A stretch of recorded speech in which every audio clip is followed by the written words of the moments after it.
इस फिल्म की कहानी एक ऐसे लड़के के ऊपर आधारित है जो एक लड़की के बेड के नीचे छुप जाता है और फिर वो लड़की रात को अपने हस्बैंड के साथ जो भी कार्यक्रम करती है वो लड़का उन्हें छुपकर देखता रहता है। अब ये लड़का कौन है और वो ऐसा क्यों कर रहा है, ये हम आज की इस एक्सप्लेनेशन में देखने वाले हैं। आज मैं जिस फिल्म को एक्सप्लेन करने वाला हूँ उसका नाम है अंडर योर बेड और ये फिल्म 2019 में रिलीज हुई थी। कहानी शुरू होती है और हम मित्सुई नाम के एक लड़के को देखते हैं जो किसी लड़की के घर में उसके बेड के नीचे छुपा हुआ था।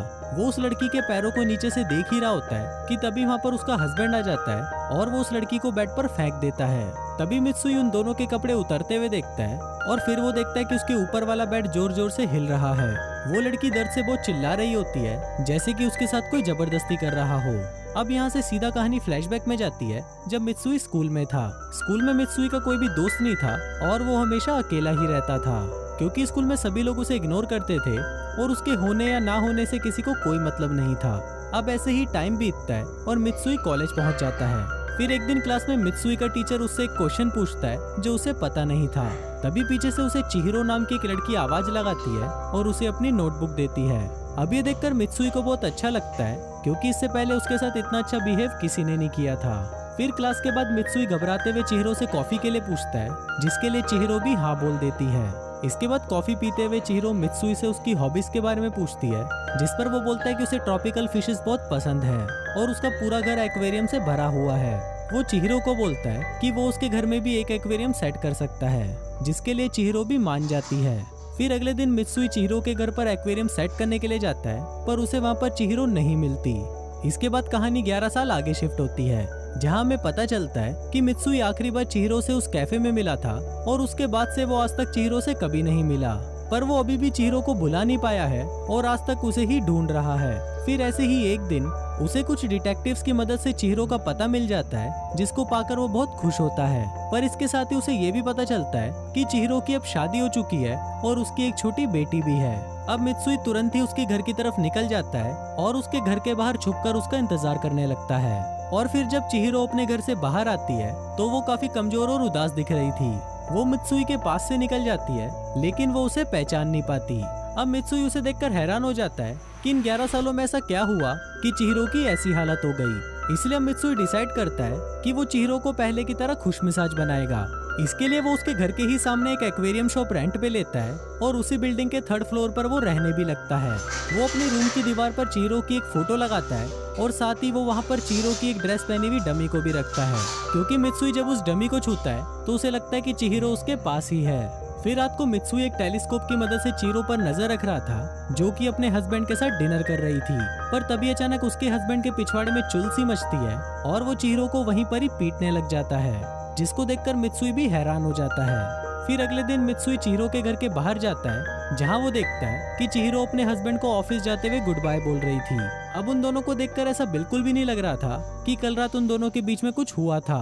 पर जैसे ही चिहिरो मुड़ती है तो हम देखते हैं कि पीटने की वजह से उसकी एक आंख सूज गई थी।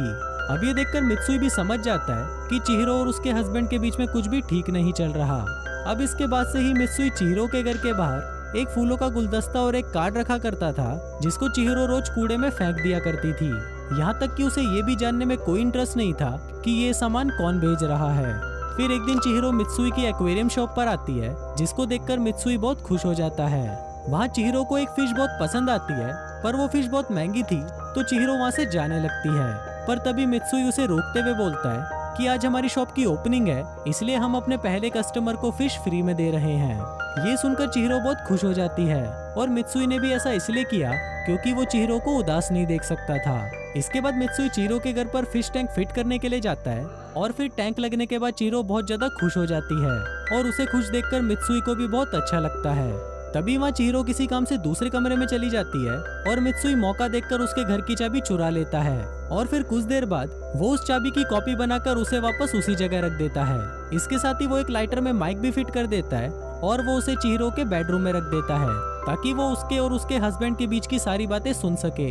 इसके बाद मित्सुई वापस अपने घर आ जाता है और फिर रात को जब चिहिरो का हस्बैंड वापस घर पर आता है तो उस माइक की मदद से मित्सुई को पता चलता है कि चिहिरो का हस्बैंड उसे बहुत मारता पीटता है। अभी सुनकर मित्सुई को बहुत ज्यादा बुरा लगता है पर वो बेचारा कुछ कर नहीं सकता था। फिर अगले दिन जब चिहिरो अपनी बेटी को घुमाने के लिए बाहर जाती है तब मित्सुई चुपके से उसके घर में जाकर फिश टैंक को साफ कर देता है और साथ ही वो लाइटर में माइक की बैटरी को भी चेंज कर देता है। अब ऐसे ही करते हुए कुछ दिन बीत जाते हैं और फिर एक दिन हम देखते हैं कि मित्सुई चिहिरो के घर में से सफाई करके बाहर निकल ही रहा होता है कि तभी उसे याद आता है कि वो अपनी डुप्लीकेट चाबी तो चिहिरो के कमरे में ही भूल गया है। पर तभी वहाँ पर चिहिरो भी वापस अपने घर आ जाती है। अब मित्सुई के पास दूसरा कोई रास्ता नहीं था, इसलिए वो चाबी को वहीं छोड़कर वहाँ से चला जाता है।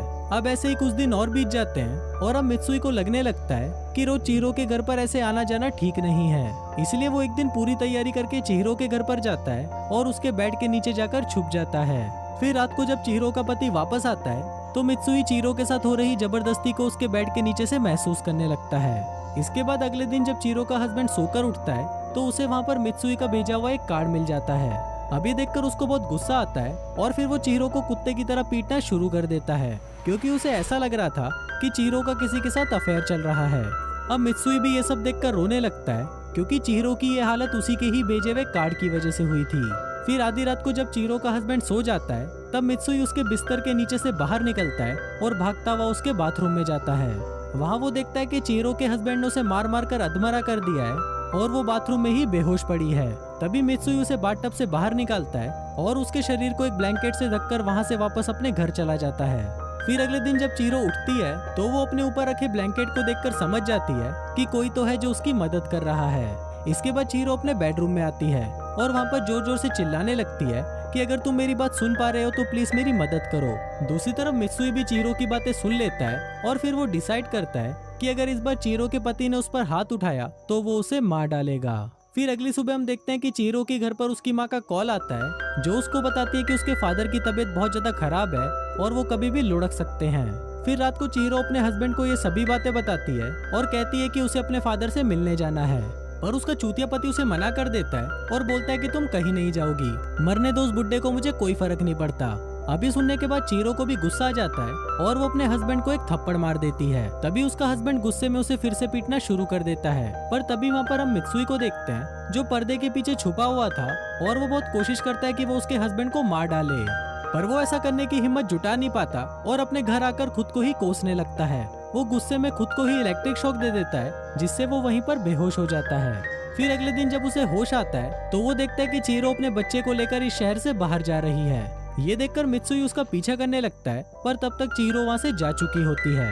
इसके बाद चिहिरो एक होटल में जाकर रुकती है जहाँ पर उसके हाथ में वही माइक वाला लाइटर था। चिहिरो को उस लाइटर में से कुछ आवाज सुनाई देती है तो चिहिरो उस लाइटर को खोलकर उसमें से माइक को बाहर निकाल लेती है। अब माइक को देखकर चिहिरो समझ जाती है कि इसी से ही वो अनजान आदमी उसकी मदद कर रहा है। तभी चिहिरो के रूम की घंटी बजती है और उसे लगता है कि शायद ये वही आदमी होगा जो उसकी मदद कर रहा है। पर जब चिहिरो गेट खोलती है तो वहाँ पर उसका हस्बैंड होता है और वो चिहिरो को पीटता हुआ वापस घर ले आता है और वो वहाँ पर भी उसे मारना शुरू कर देता है। चिहिरो अपने आप को बचाने की कोशिश भी करती है पर वो इसमें नाकामयाब रहती है। लेकिन तभी वहाँ पर मित्सुई आ जाता है और उसके हस्बैंड को इलेक्ट्रिक शॉक देकर बेहोश कर देता है। अब इससे पहले कि वो वापस होश में आता, मित्सुई उसका गला घोटकर उसे मार डालता है।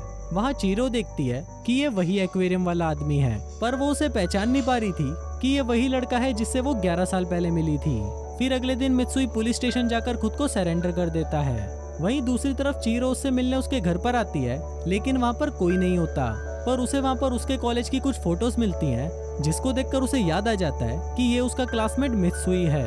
इसके बाद चिहिरो भागते हुए पुलिस स्टेशन जाती है और मित्सुई को उसका नाम लेकर बुलाती है।